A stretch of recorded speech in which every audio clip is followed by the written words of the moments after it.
Continuando então o livro Coroa da Santidade, agora vamos falar as revelações particulares alegadas. Eu pulei uns capítulos, umas páginas aqui, anteriores, estou nas páginas 64. No capítulo anterior, crescemos certos, se ainda não estávamos, de que a Igreja Católica tem a plenitude da verdade. A verdade que devemos seguir com absoluta certeza, sem vacilar, sem hesitar e sem o compromisso inabalável, e com o compromisso inabalável de fazer o que for necessário para ser o melhor católico possível. No último capítulo, nós descobrimos como é incrivelmente importante, de fato, indispensável a revelação privada nesse mesmo compromisso. Portanto, nosso próximo passo é tão imperativo quanto óbvio. Aprenda o que a Igreja Católica ensina sobre revelação particular e siga esse ensinamento. Aconteça o que acontecer.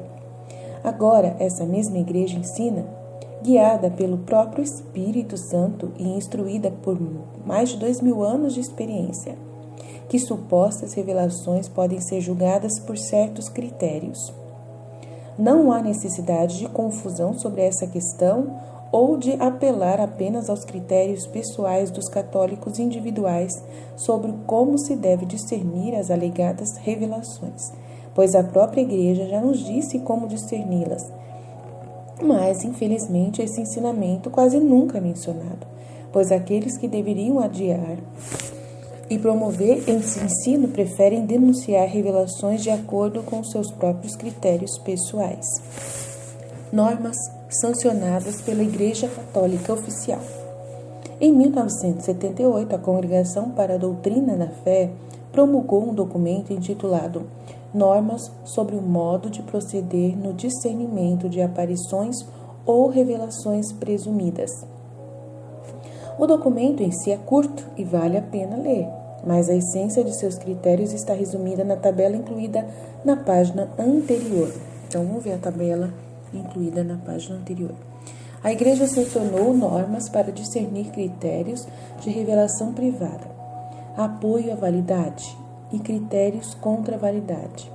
Apoio à validade. Primeiro, equilíbrio psicológico, honestidade, retidão da vida moral, docilidade para com a autoridade eclesiástica, regimento normal de fé contínuo após a aparição,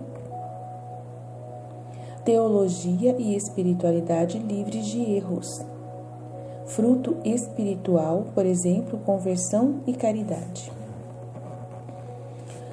Critérios contra a validade de uma revelação privada ou aparição.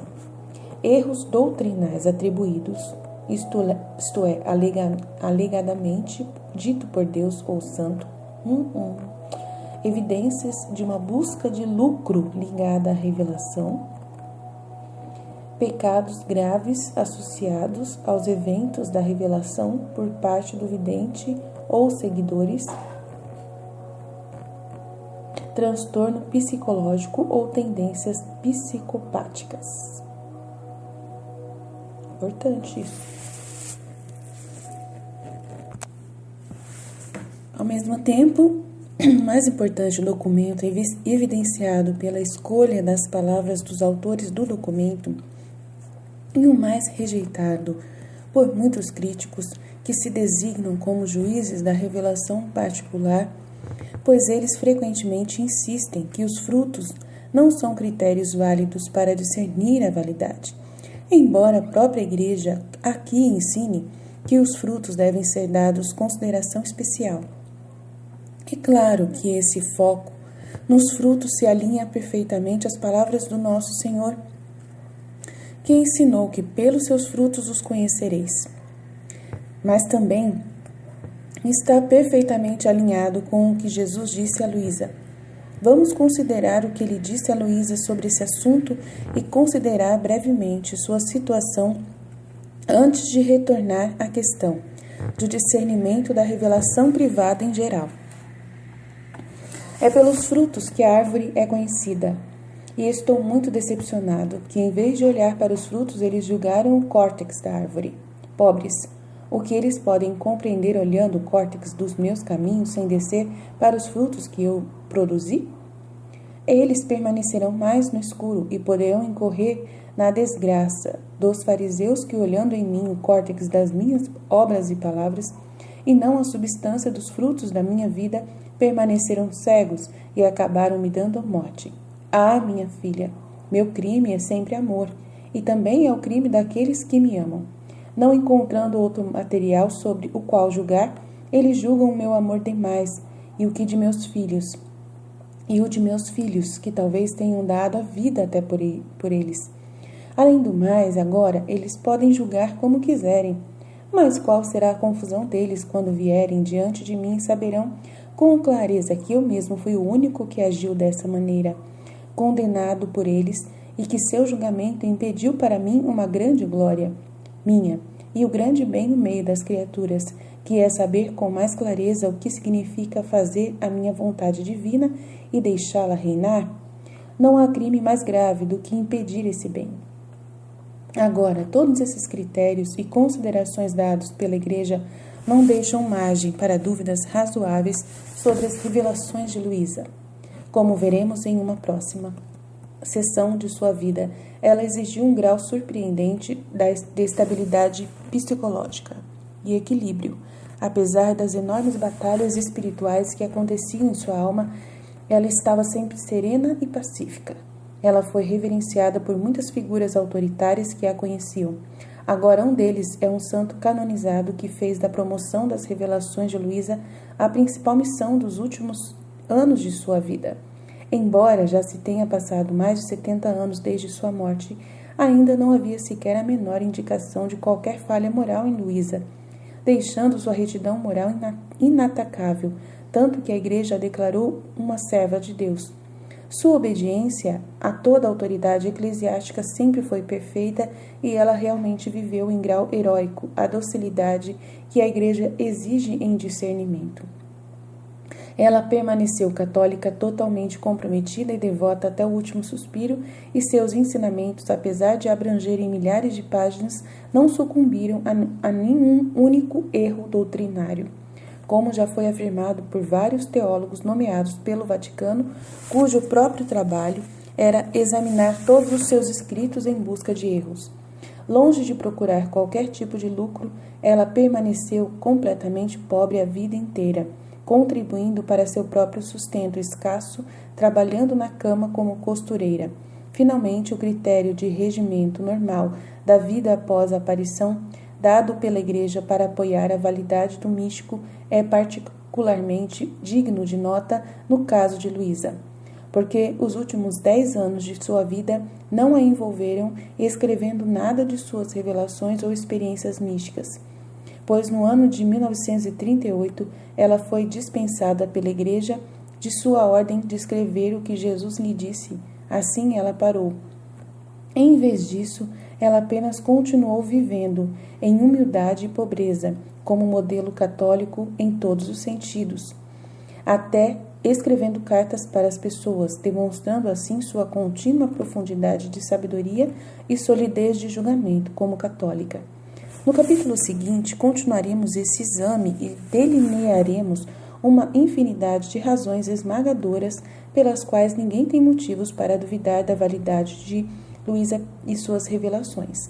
Mas mesmo a partir desta visão meramente superficial do que a Igreja exige que consideremos ao discernir qualquer suposta revelação, fica claro que nenhum discernidor sério, mesmo que a princípio sentisse uma grande aversão a Luísa, pode fazer qualquer coisa, a menos que desanuviar punho. Enquanto a Igreja acima, como as considerações sancionadas ao discernir as supostas revelações, permanecem fundamentais. Não devemos deixar de considerar ainda mais fatores antes de passar para o próximo capítulo. Por mais de uma década, presto atenção cuidadosa a muitas supostas revelações privadas, boa parte das quais com o tempo simplesmente se tornou mais claramente verdadeira, enquanto outras se revelaram claramente falsas.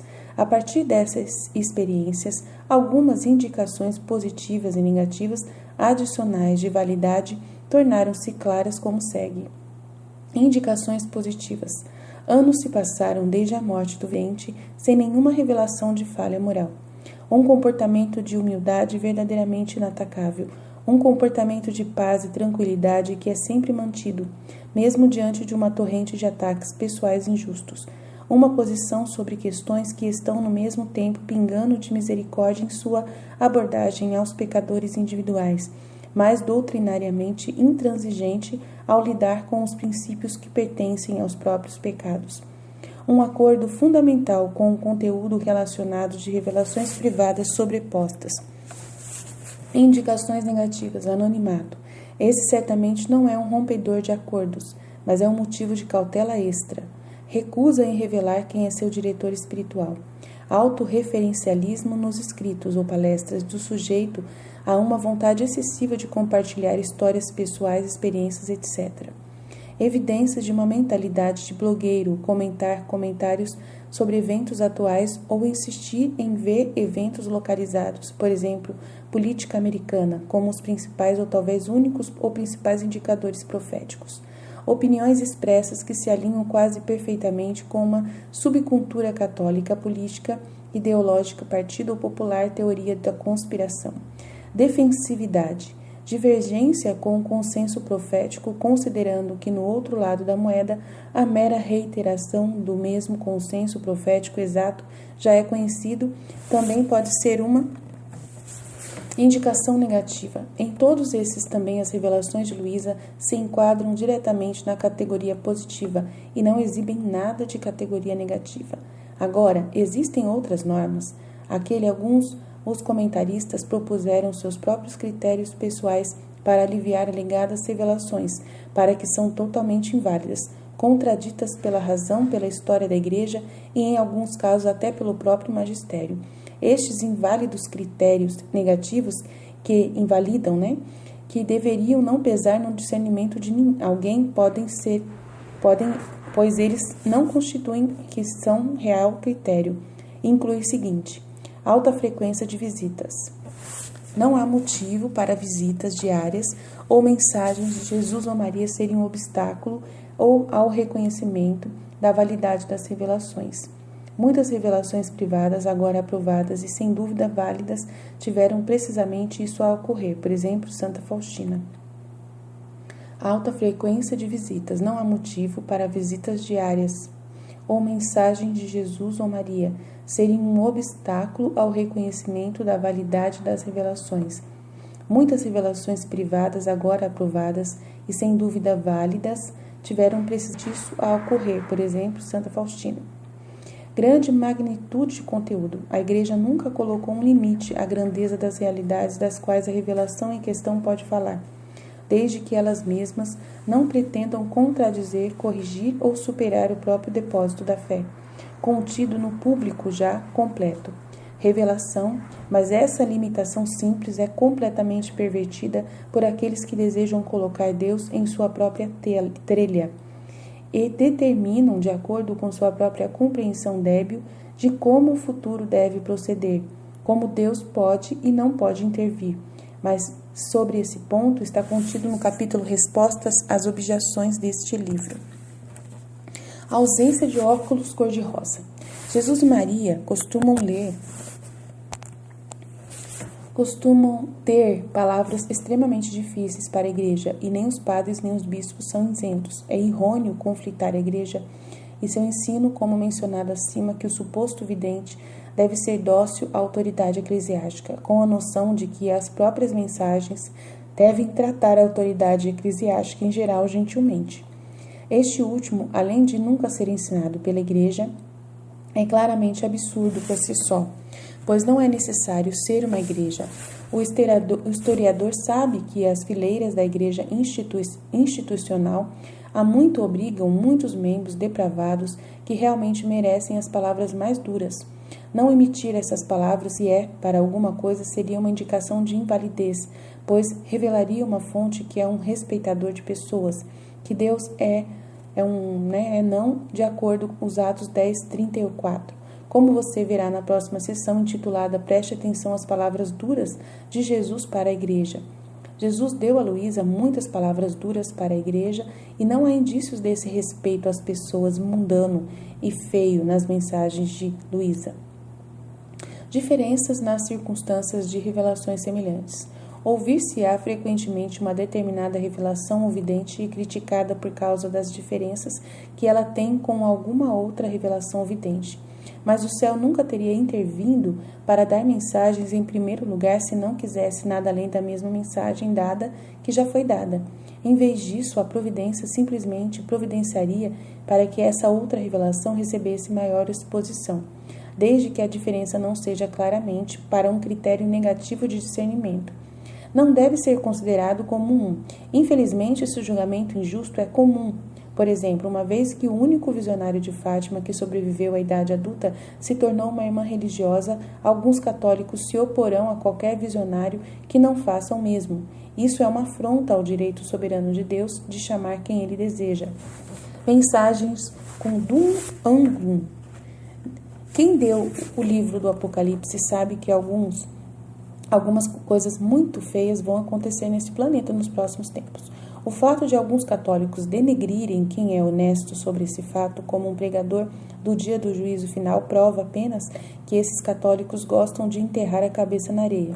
Uma inclinação perversa nunca deveria ser considerada como um válido critério para discernimento, enquanto uma mensagem de desgraça e tristeza sem esperança seria uma razão válida para descontar uma suposta revelação à mera presença, mesmo que seja uma grande presença de mensagens gritantes para o futuro, não deve causar nenhuma hesitação em acreditar na revelação, desde que as próprias mensagens gritantes estejam embutidas em uma mensagem abrangente de esperança e triunfo, porque tem que ter esperança e triunfo.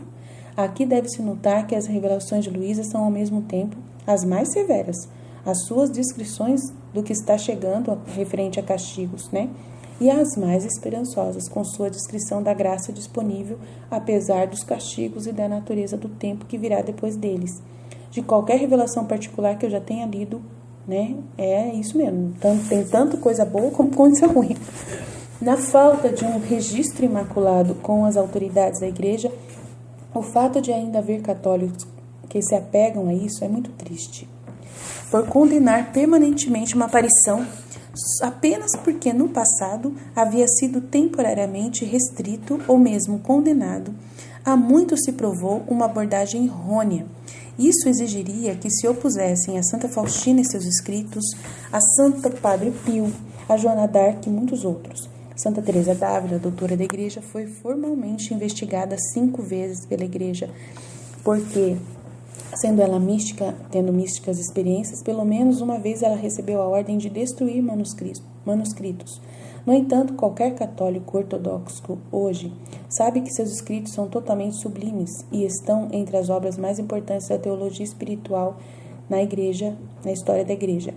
Condenações de indivíduos ou de revelações não fazem parte do infalível magistério da Igreja, que lida apenas com o conteúdo real da fé e da moral. E, portanto, podem ser mudadas, e foram mudadas. Hesitação em perceber que não é prudência, ao contrário, é obstinação. Portanto, evitemos todas essas armadilhas ao discernir revelações particulares. Qualquer um deles pode facilmente levar a conclusões errôneas sobre os assuntos mais importantes, que, por sua vez, podem ter consequências trágicas para nossas vidas individuais e para a história do mundo e o plano de Deus nele. A aproximação da revelação privada deve ser feita com grande cuidado, e o mesmo santo medo que a própria Escritura insiste em Atos 5. Gamaliel, um professor de direito, celebrado em honra por todo o povo, levantou-se e ordenou que os apóstolos ficassem do lado de fora por um tempo. E ele disse-lhes: no presente caso eu lhes digo, afaste-se desses homens e deixe-os em paz, para, se esse plano ou esse empreendimento for de homens, fracassará. Mas se for de Deus, vocês não serão capazes de derrubá-los. Você pode até ser encontrado em oposição a Deus. Algumas revelações particulares devem de fato se opor, mas devemos ter muita certeza de nós mesmos antes de fazê-lo, pois quando estamos lidando com revelações particulares, estamos lidando com a possibilidade real de nos opormos ao próprio Deus. E tremo ao pensar em que terrível dia do julgamento muitos bons católicos estão se preparando para serem os perseguidores do céu sob o disfarce da ortodoxia. Luísa e o índice de livros proibidos. O último ponto da lista da sessão anterior é especialmente importante e deve ser expandido de fato. Algumas das obras de Luísa foram colocadas no Index of Forbidden Books, como livros proibidos. O mesmo aconteceu com Santa Faustina e muitos outros, agora conhecidos como bons e verdadeiros. E esse posicionamento não diz nada. Para o índice não existe mais. Embora todos saibam disso, alguns católicos chegam ao ponto de dizer que, a menos que um livro tenha sido explicitadamente retirado do índice e formalmente aprovado, ele ainda é condenado. Essa posição, embora patentemente absurda, ainda é promovida por alguns grupos radicais tradicionalistas. Em junho de 1966, a Congregação para a Doutrina da Fé emitiu uma notificação a respeito da abolição do índice de livros, referenciando uma carta apostólica do Papa São João Paulo VI, dada em dezembro de 1965. A notificação é curta e deve ser lida por qualquer pessoa interessada nesta questão. Mas o trecho mais relevante é o seguinte: o índice permanece moralmente vinculante à luz das exigências da lei natural, na medida em que admoesta a consciência dos cristãos a estarem atentos aos escritos que podem pôr em risco a fé e a moral, mas ao mesmo tempo não tem mais força da lei eclesiástica com a censura anexada. Nesse assunto, a Igreja confia na consciência madura dos fiéis. Para aqueles que não conhecem o significado técnico do termo em negrito acima, lei natural, na medida em que admoesta a consciência dos cristãos, na medida em que significa que A não contém ou não se refere a nada além de B. A não contém ou se refere a nada além de B. E aqui isso significa que é só ainda moralmente obrigatório para evitar o que estava no índice, apenas nesses casos qual as proibições do index ainda, com base nos conhecimentos e fatos aos quais se tem acesso nos dias de hoje. Consideram obras que colocam em risco a fé e a moral, pois tais obras obviamente continuam sendo o mesmo perigo para a fé e a moral, isto é, eles não deixaram magicamente de ser assim com a abolição do índice. Como alguns indivíduos do lado oposto do espectro pensaram totalmente e foram bem corrigidos por esta notificação. Mas se um trabalho que foi colocado no índice realmente coloca em risco a fé e a moral, não é questão logicamente possível de resolver determinando se foi retirado do índice. Especialmente se esse levantamento tivesse tido a oportunidade de ocorrer depois de 1966, quando o índice foi abolido. No caso de Luísa, seus escritos não foram analisados novamente até a década de 1990, muito tempo depois de retirar um livro do índice ser possível. Uma vez que a lista foi abolida, o levantamento de entradas da lista também cessou. É claro, portanto, que ao fingir que a prudência exige que alguém rejeite ou evite uma revelação escrita, simplesmente porque estava no índice ou de outra forma condenada no passado, é o auge da religiosidade fingida. Devemos sempre lembrar que o que os fariseus fizeram a Nosso Senhor se tornou infinitamente mais mal, porque eles o assassinaram sob o pretexto de piedade. Como afirmado no início desta sessão, lembramos que mesmo as revelações dadas a Santa Faustina também foram colocadas no índice. De fato, essas duas grandes e finais missões de Deus, uma, seu último esforço de salvação, a divina misericórdia, e a outra, o seu último esforço de santificação, a divina vontade, permaneceram lado a lado nesse mesmo índice por 7 anos, ambos restantes, dentro de suas páginas após sua revogada por Paulo VI. Às vezes, houve-se o reconhecimento dessa colocação no índice da devoção de Santa Faustina, às vezes descartada com um pouco de ansiedade e uma pretensão de que não passava de um erro de procedimento, falta de comunicação ou questão de tradução, e nunca são citadas fontes para apoiar essas explicações desdenhosas. Mas a verdade deve ser conhecida. Uma página inteira do Registro Anual do Vaticano de seus atos oficiais refere-se à proibição da devoção da Divina Misericórdia de Santa Faustina, encontrado na página 271 da edição de 1959 da Ata Apostólica Sedis. As palavras da própria proibição, que qualquer um é livre para ler, fazem isto, claro, aquele Supremo Sagrado Congregação do Santo Ofício, de fato, examine cuidadosamente as visões e revelações de Santa Faustina. Apesar deste exame, o Santo Ofício ainda não decidiu proibir qualquer divulgação das imagens e dos escritos das revelações da Divina Misericórdia. Como o jornalista veterano do Vaticano, Joe Allen, aponta, oficialmente a proibição de 20 anos é agora atribuída a mal-entendidos criados por uma tradução incorreta do diário em italiano. Mas, de fato, havia grave teológico reservas. Faustina alegam que Jesus havia prometido uma remissão completa do pecado por certos atos devocionais que somente os sacramentos podem oferecer.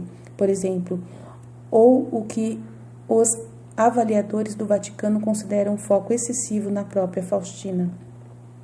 O clericalismo, evidentemente, morre com força. Alguns católicos não conseguem entender que os homens no Vaticano podem estar simplesmente completamente errados. Eles ignoram que apenas o magistério é divinamente protegido, não as muito mais numerosas ações jurídicas da Igreja. A verdadeira razão pela qual as revelações de Santa Faustina foram proibidas claramente tem pouco a ver com questões de tradução, mesmo que elas estivessem envolvidas, mas é de fato como o Sr. Allen descreve, como quem leu seu diário, misericórdia divina em sua alma, sabe que as revelações de Santa Faustina fazem afirmações de magnitude tão grande que quem quer que tenha sido de errônea revelação privada só pode ficar quieto em um canto, inevitavelmente, atacar para condená-los. Foi exatamente isso que aconteceu com Faustina e Luísa, e, no entanto, essa proibição das revelações de Faustina não é mais vinculativa que, considerando o imenso grau da aprovação da Igreja. Qualquer católico seria culpado de grande timidez ao agir como se houvesse algum valor para a vida que ignoraria ou rejeitaria as santas revelações de Faustina por conta de estarem no índice de livros proibidos. Consequentemente, a única maneira que qualquer católico pode fingir que essa mesma história, que as revelações de Luísa compartilham com a de Santa Faustina, é em si mesmo um motivo de preocupação, é devido ao comportamento tímido acima mencionado, ou à vontade de ser completamente desonesto e parcialmente intelectualmente em julgamento. Em uma opção do que a timidez ou a desonestidade é simplesmente perceber que a proibição passada dos escritos de Luísa não é mais vinculativa e prosseguir com o discernimento católico adequado, de acordo com as diretrizes dadas pela Igreja. Portanto, com essas diretrizes em mente, em breve as aplicaremos à vida e às revelações de Luísa. Porém, antes de voltar a esse capítulo, mais algumas palavras estão em ordem com relação à proibida passada dos escritos de Luísa. Como Stephen Patton apontou, no ano de 2000, a condenação de 1938 não teve nada a ver com o diário espiritual de 36 volumes de Luísa, conhecido como Livro do Céu, que é seu trabalho mais importante. Este trabalho de 40 anos, contendo o peso esmagador de sua doutrina espiritual sobre a vontade divina, nunca foi colocado no índice. Isso é especialmente significativo porque em 1938 as autoridades do Vaticano não apenas conheciam esse trabalho exaustivo, mas também tinham os volumes originais reais nos arquivos do Vaticano.